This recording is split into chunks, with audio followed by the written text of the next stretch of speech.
বাবাজি শ্যামলী ও রেখা নাম ধরে ভবিষ্যৎবাণী করেছিল এবং এক সপ্তাহের মধ্যে খুশির খবর পাবে।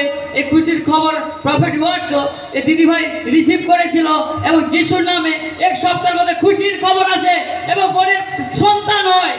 বলা হালেলুয়া। যাতে একবার পরমেশ্বর মহিমা করবে। সবাইকে জয় যিশু, আমার বাবাকে জয় যিশু।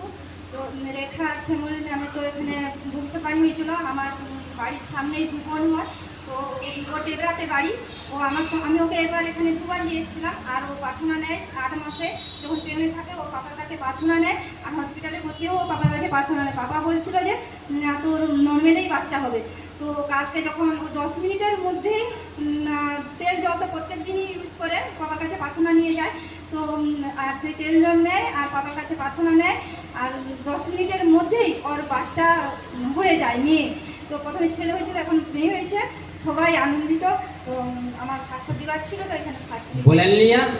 ওকে বলেছিল যে নরমাল কি হবে, নরমাল রিপোর্ট, অর্থাৎ কি নরমাল রিপোর্ট নয়, নরমাল ডেলিভারি। বলা হালেলুয়া।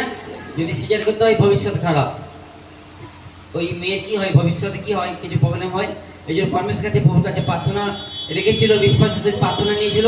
আর পরমেশ্বর কি করেছে, তাকে নর্মাল, অর্থাৎ কি হয়েছে না নর্মাল পরমেশ্বর ডেলিভারি করেছে। যদি একবার পরমেশ্বর মহিমা করবে। या होगा मेरा बादशाह, वो करता